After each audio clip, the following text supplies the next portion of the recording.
একটা শব্দ আছে, পরিস্থিতি। অনেক মানুষের মুখে আমরা এই শব্দ শুনি। জীবনে যখন অসফল হই, দুঃখ আসে, সংকট আসে, কোনো বিপদ ঘনিয়ে আসে, তখন সমস্ত দোষ আমরা পরিস্থিতির ওপর চাপিয়ে দিই। আর দেখতে গেলে কোথাও না কোথাও ঠিকই করি। এই পরিস্থিতি প্রত্যেক দিনের মতো পাল্টাতে থাকে, কিন্তু এই দিন, এই রাত, এমন কেউ আছেন যিনি এর ওপরেও নিয়ন্ত্রণ সাধন করেন, আর তিনি হলেন সূর্য। ঠিক সেই রকমই আমাদের জীবনেও সূর্য হলো এই মন। যদি এই মনের উপর আমরা নিয়ন্ত্রণ করতে পারি, তাহলে আমরা জীবনকেও নিয়ন্ত্রণ করতে পারবো। প্রথমে এই মনের রাজা হয়ে উঠতে হবে। তাই মনে রাখবেন, যদি মন দুর্বল হয়, তাহলে পরিস্থিতি আমাদের সমস্যা বলে মনে হবে। এই মন যদি স্থির হয়, পরিস্থিতি প্রতিস্পর্ধা বলে মনে হবে। আর এই মন যদি শক্তিশালী হয়ে ওঠে, তাহলে যে কোনো পরিস্থিতি আপনার কাছে একটা সুযোগ মাত্র। এমন এক সুযোগ যাতে অগ্রসর হয়ে আপনি মহান হয়ে উঠতে পারেন। এই মনের শক্তির বৃদ্ধি ঘটান, মহান হয়ে উঠুন, আর আমার সাথে ভালোবেসে বলুন, রাধা রাধা। খুব সুন্দর একটা কাহিনী আছে। একবার এক ব্যক্তি নিজের অসফলতার জন্য ত্রস্ত হয়ে সময় দেবতার তপস্যা করতে বসলেন। উনি তপস্যা করলেন এবং সময় দেবতা প্রসন্ন হলেন। মানুষের রূপ ধারণ করে ওনার সামনে প্রকট হলেন। এবার সেই ব্যক্তি ওনাকে জিজ্ঞেস করলেন যে কি এমন আছে যার জন্য আপনি বারবার জয়ী হন আর আমি চিরকাল পরাজিত হয়ে থাকি? কেন এত পরিশ্রম করা সত্ত্বেও আমি সাফল্য লাভ করতে পারি না? তখন সময় দেবতা উত্তর দিলেন যে দিন হোক বা রাত, ঝড় হোক বা ভূমিকম্প, রোদ হোক বা বৃষ্টি হোক, সময়ের সূত্রপাত হোক বা প্রলয়, আমি থামি না, আমি চলতেই থাকি। আর সেই জন্য যিনি থেমে যান তিনি পরাজিত হন আর আমি জয়ী হই। এটাই আমাদের শিখতে হবে। জীবনে সবসময় চলতে থাকুন, কখনো থামবেন না। হ্যাঁ, কিছুক্ষণের জন্য বিরতি নিতে পারেন, বিশ্রাম করার জন্য, নিজেকে আরো সশক্ত করে তোলার জন্য, কিন্তু থেমে যাবেন না। নিরন্তর কর্ম করতে থাকুন, পরিশ্রম করতে থাকুন, তবেই এই সংসার আপনাকে মনে রাখবে। আসুন আমার সাথে ভালোবেসে বলুন, রাধা রাধা। আমাদের জীবনে গুরুজনেরা, জ্ঞানী মানুষজন সবসময় একটা কথা বলেন, ধৈর্য ধরো। শুধুমাত্র দুটো শব্দ, কিন্তু কতটা বিশাল সেটা বোঝার চেষ্টা করুন। ছোট একটা অস্ত্র হাতে নিন এবং একটা বিশাল পর্বতে নিরন্তর প্রহার করতে থাকুন। ধৈর্য ধরে সেই কাজ করতে থাকুন।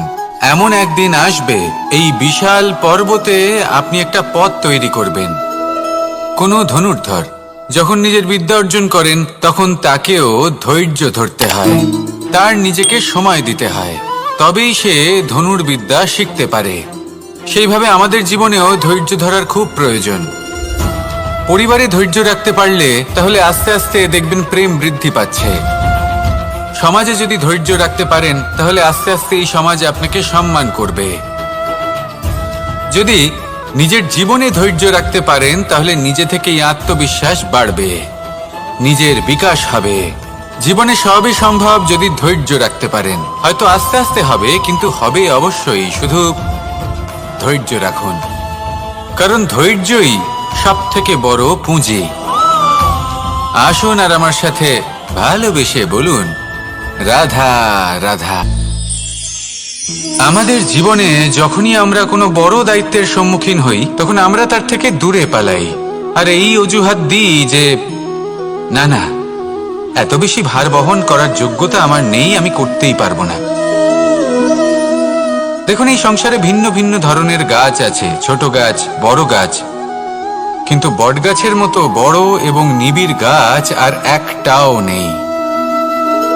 সে নিঃস্বার্থভাবে এই সংসারকে সেবা করে যায়, ছায়া প্রদান করে, শীতলতা প্রদান করে। আর যখন এমন সময় আসে যখন তার ওপর বোঝা অত্যন্ত বেড়ে যায়, সে কিন্তু কোনোভাবেই ভেঙে পড়ে না। তখন সে নিজের নিঃস্বার্থ কর্মের ফল লাভ করে, সেই নিঃস্বার্থ কর্ম যা সে করেছে। তার দেহ থেকে ছোট ছোট ঝুড়ি বার হয় এবং তা কাণ্ডের আকার ধারণ করে। সেই কাণ্ড মাটির কাছে পৌঁছয় এবং তারপর তা বটগাছের সহায়ক হয়ে ওঠে। সে ভেঙে পড়ে যায় না। এইভাবে আপনিও জীবনে নিঃস্বার্থভাবে সবার সেবা করুন, ভালোবাসুন, সবাইকে সাহায্য করুন। যেদিন আপনার ওপর বোঝা অত্যন্ত বেড়ে যাবে, সেদিন এই সব মানুষ আপনাকে সাহায্য করার জন্য আসবেন, আপনার শক্তি হয়ে উঠবেন, আর আপনি বটগাছের মতোই মহান এবং বিশাল হয়ে উঠবেন। আসুন আর আমার সাথে ভালোবেসে বলুন, রাধা রাধা। মানুষ তার জীবনে দুই ধরনের পরিস্থিতিকে খুব ভয় পায়। এক, কোনো কারণবশত কারোর সামনে নত হওয়া। দুই, কোনো কারণে নিজের চরিত্র থেকে, নিজের মূল্যবোধ থেকে বিচ্যুত হওয়া। এবার কেন হয় এরকম যে কথায় কথায় কারোর সামনে নত হতে হয়? কেন বারংবার নিজের চরিত্র থেকে চ্যুত হতে হয়? এরকম কেন হয়? এটা তখনই হয় যখন আমাদের শিক্ষা এবং মূল্যবোধের অভাব থাকে। যদি মানুষের মধ্যে প্রকৃত শিক্ষা থাকে, তাহলে এই সংসারে কোনো সময় এবং কারোর সামনেই নত হওয়ার কোনো প্রয়োজন নেই। যদি মানুষের মধ্যে মূল্যবোধ থাকে, তাহলে তাকে নিজের মূল্যবোধ বা চরিত্র থেকে বিচ্যুত হতে হয় না, তা সে যাই হয়ে যাক না কেন। কোনো বালককে যদি জন্ম থেকেই সুশিক্ষার অধিকারী করা হয়, শিক্ষিত করা হয়, মূল্যবোধের অধিকারী করা হয়, তবে সে এই সংসারে এমন কর্ম করবে যাতে সে নিজেকে, নিজের পরিবারকে, সমগ্র সমাজকে গর্বিত করতে পারে।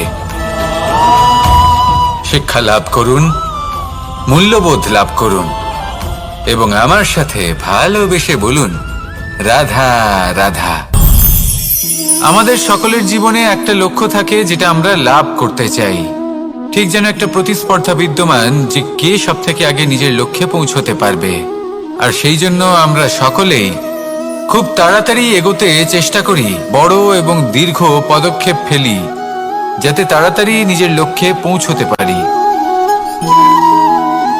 কিন্তু এক অত্যন্ত গুরুত্বপূর্ণ বিষয় আছে, সবসময় লক্ষ্য সামনে থাকবে না, কখনো কখনো তা খুঁজতে হয়। এই যাত্রা খুব কঠিন হতে পারে, আর ঠিক এই কারণেই সবসময় দ্রুত গতিতে চলা বা তাড়াতাড়ি পথে চলা সেটা আবশ্যক নয়। তার থেকেও বেশি গুরুত্বপূর্ণ হলো ভেবেচিন্তে তারপর পথ চলা। যদি ভেবেচিন্তে পদক্ষেপ ফেলেন, চলতে পারেন, তাহলে সেটাই সর্বশ্রেষ্ঠ পদক্ষেপ। কখন কোন দিকে যেতে হবে, কখন কোথায় দিক পাল্টানো যাবে না, কখন গতি বেশি রাখতে হবে, কখন কম, কখন থামবো, কখন চলবো, এই সব কিছুর বিষয়ে জ্ঞান অত্যন্ত গুরুত্বপূর্ণ এবং ভেবে চিন্তে চলতেই হবে।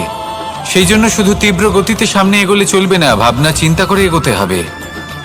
আসুন আমার সাথে ভালোবেসে বলুন, রাধা রাধা। কখনো কোনো প্রজাপতিকে উড়তে দেখেছেন?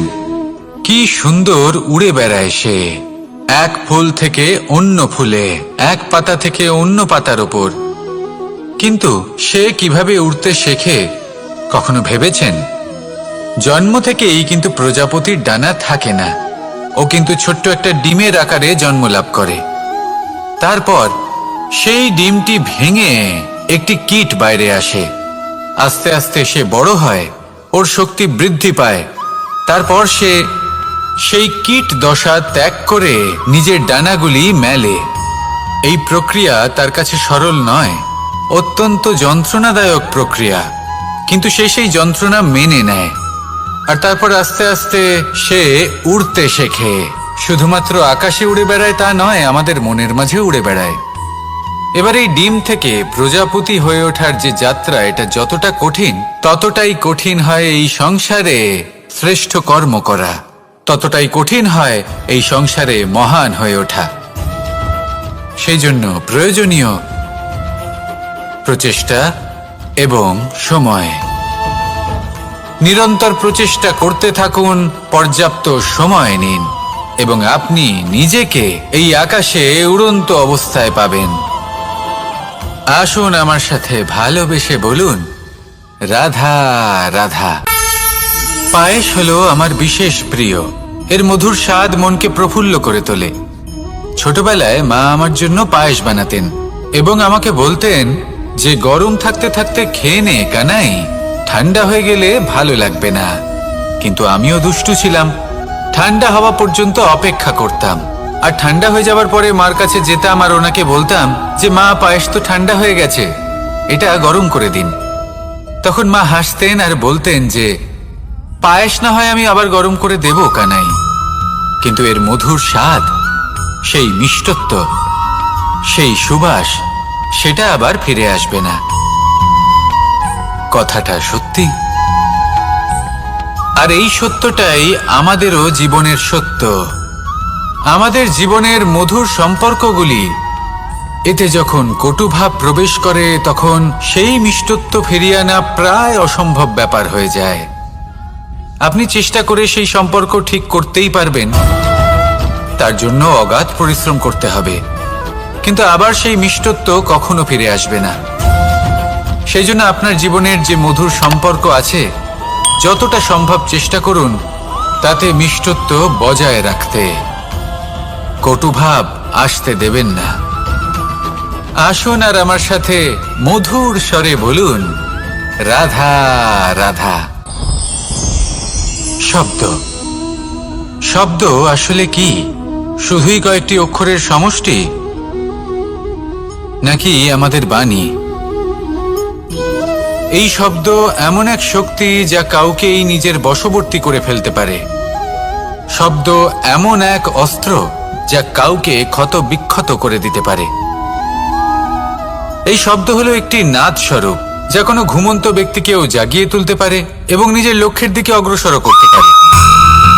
শব্দে এত শক্তি আছে যে কারোর মনে এতটা আঘাত দিতে পারে যে সে হয়তো জীবনে আর কখনো এগোতেই পারল না। তাহলে এই শব্দের প্রয়োগ খুব ভেবেচিন্তে করবেন।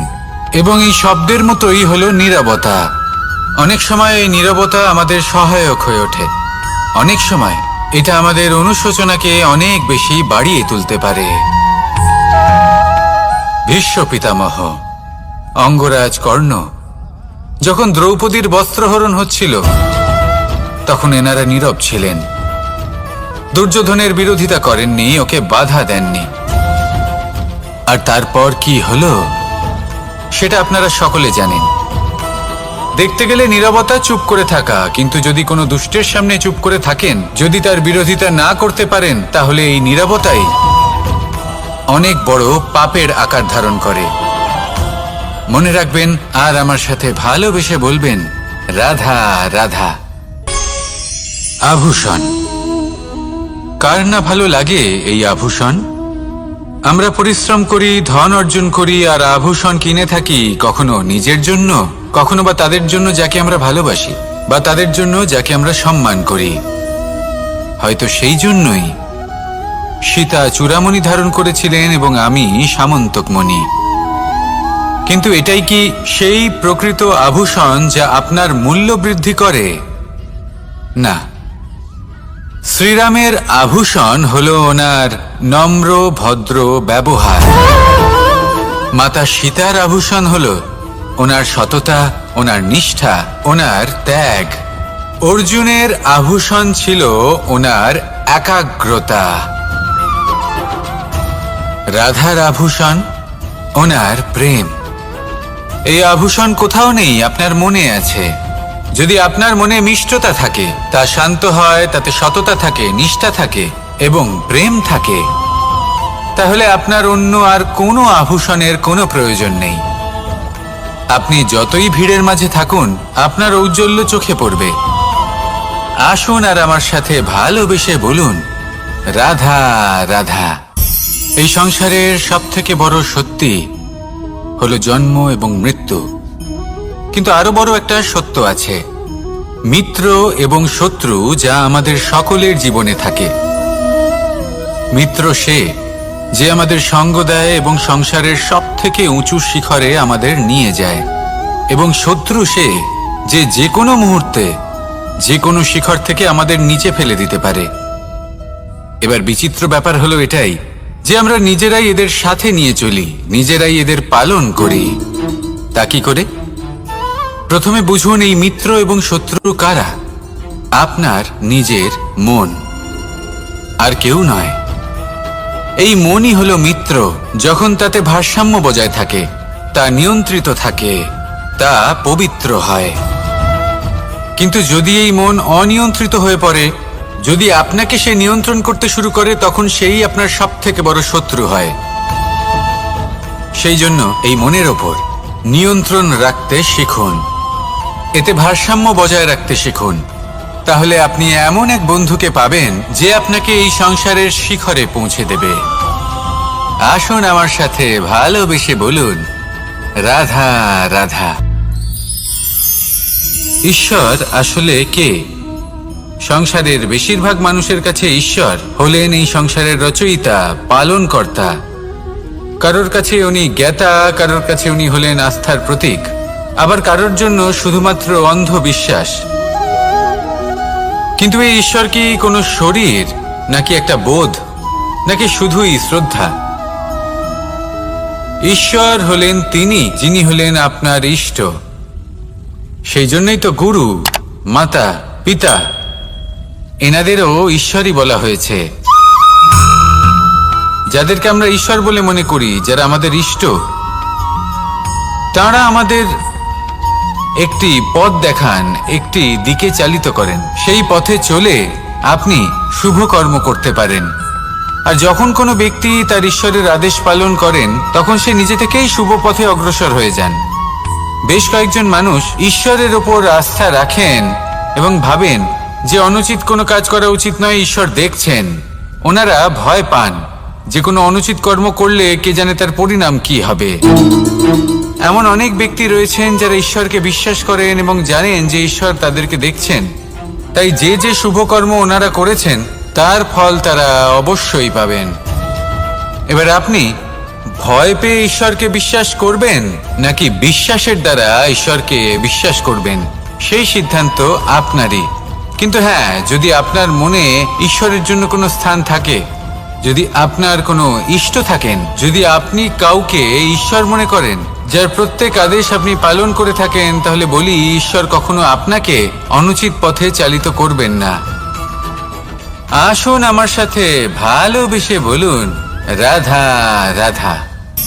এই সংসারে ভিন্ন ভিন্ন ধরনের গাছ আছে, অসংখ্য ধরনের প্রজাতি আছে। কিছু গাছ পাতা দিয়ে থাকে, কিছু ফুল, কিছু ফল। কেউ ছায়া প্রদান করে, কেউ শীতলতা প্রদান করে, কেউ নিজেকে খুব কষ্ট দিয়ে এই সংসারের বিকাশে সহায়ক হয়ে ওঠে। কিন্তু এই সবার মধ্যে একটা বিষয় কিন্তু সমান, এরা প্রত্যেকেই পাতা ছাড়া, ফুল ছাড়া, ফল ছাড়া জীবিত থাকতেই পারে, কিন্তু কোনো বৃক্ষই শিকড় ছাড়া বেঁচে থাকতেই পারে না। এটাই হলো রাধার। ঠিক সেইভাবেই আমাদের জীবনে শক্তি হোক, ধন হোক বা সাফল্য হোক, আমাদের বা আমাদের পরিবারের প্রসন্নতাই হোক, এই সব কিছুর আধার হলো, সবকিছুর মূল হলো পরিশ্রম। তাই জীবনে চিরকাল পরিশ্রম করতে থাকুন। যদি আপনি জীবনে মহান হবার পথে অগ্রসর হতে চান, তাহলে পরিশ্রম করুন। এই পরিশ্রম দ্বারাই নিজের পরিবারকে প্রসন্ন করুন, নিজের বন্ধুদের প্রসন্ন করুন, এই সমাজকে গর্বিত করুন। আসুন আমার সাথে ভালোবেসে বলুন, রাধা রাধা। এই সংসারের সব থেকে বড় রোগ কোনটা? কেউ বলবে মানসিক রোগ, কেউ বলবে সেই রোগ যা সর্পদংশনের ফলে হয়ে থাকে। এই সংসারে ভিন্ন ভিন্ন ধরনের রোগ আছে এবং তার সাথে ভিন্ন ভিন্ন ধরনের যন্ত্রণাও রয়েছে। এমন একটা রোগ আছে যা চোখে দেখা যায় না, যা আপনার শরীরে কোনো দাগ রেখে যায় না, কিন্তু আপনার আত্মাকে পর্যন্ত ক্ষত বিক্ষত করে, অসুস্থ করে তোলে, বিনাশ করে দেয় আপনাকে এবং তার সাথে আপনার আত্মাকে। এই অসুখের নাম হলো লালসা। লালসা, যে কর্ম সাধন করেছেন তার থেকে বেশি ফল লাভ করার আশা। লালসা, যা আজ আছে তার থেকে অনেক বেশি লাভ করার ইচ্ছে। এই ইচ্ছে এই সংসারে সবার থেকে এগিয়ে থাকার আপনাকে প্রেরণা যোগাবে, কিন্তু তার জন্য আপনাকে অপরাধযোগ্য কাজ করতে উৎসাহিত করবে। আপনার বন্ধু, আপনার আত্মীয়, আপনার পরিবার, এই সবার থেকে আপনি কখন দূরে চলে যাবেন আপনি বুঝতেই পারবেন না। উচিত অনুচিত কোনটা, ধর্ম অধর্ম কোনটা, সব ভুলে যাবেন আপনি। সেই জন্য মনে রাখবেন, নিজের জীবনে যদি আপনি লালসার থেকে নিজেকে দূরে রাখতে পারেন, তাহলে এর অর্থ হলো যে আপনি এই সংসারের সব থেকে বড় অসুখের ওপর বিজয় লাভ করেছেন। আসুন আমার সাথে ভালোবেসে বলুন, রাধা রাধা। এই সাগর কত বিশাল আকার, কখনো শান্ত কখনো উত্তাল, কিন্তু এই সাগরকে এত মহান কে করে তুলল? জল। এবার এই জলের যাত্রা দেখুন, সেটা কতটা কঠিন। এই জল সাগরে থাকে, সূর্য ওকে এতটা উত্তপ্ত করে তোলে যে এই জল নিজের অস্তিত্ব হারিয়ে ফেলে এবং বাষ্পে পরিণত হয়ে হাওয়ায় মিলিয়ে যায়। তারপরে আকাশে যায় আর নিজের অস্তিত্ব আবার হারিয়ে ফেলে, মেঘে পরিণত হয়। তারপর এই মেঘ কোথাও গিয়ে কোনো পর্বতে ধাক্কা খায়, তারপর আবার এই জল নিজের অস্তিত্ব হারায়। তারপরে বর্ষার রূপ ধারণ করে তা বর্ষিত হয়, বা কোনো পর্বতের চূড়ায় তার শিখরে বরফের রূপ ধারণ করে। তারপরে এই বর্ষা মাটির দিকে নিজের যাত্রা শুরু করে। এবার মাটিতে ঝরে পড়া এই বর্ষা স্রোতের আকার ধারণ করে এবং আস্তে আস্তে বইতে থাকে। এই নদীর আকার ধারণ করে এবং নদী রূপে বইতে বইতে পাথরে ধাক্কা খায় বা কোনো পর্বতে ধাক্কা খায়, আর তারপর এই নদী এসে সাগরে সমাহিত হয়ে যায়। নদীর এই জল আবারও নিজের অস্তিত্ব হারিয়ে ফেলে, কিন্তু এইবার সেই জল নিজেই সাগরে পরিণত হয়। এটা আমাদের সকলের জন্য একটা শিক্ষা যে এই সংসারে জীবন এবং সময়ের হলো এক অনন্ত যাত্রা। এই সংসারে যা কিছু আছে তার সূত্রপাত কোথাও একটা হবেই। সেই জন্য মৃত্যু এবং সমাপ্তির চিন্তা ত্যাগ করে দিন, আর যে সূত্রপাত আপনি লাভ করছেন তার আনন্দ উপভোগ করুন। ভেবে দেখুন আপনি কিভাবে শ্রেষ্ঠ কর্ম করতে পারেন যাতে এই সংসার এবং এই সমাজ, এই দুইয়ের মঙ্গল সম্ভব। আসুন আমার সাথে ভালোবেসে বলুন, রাধা রাধা।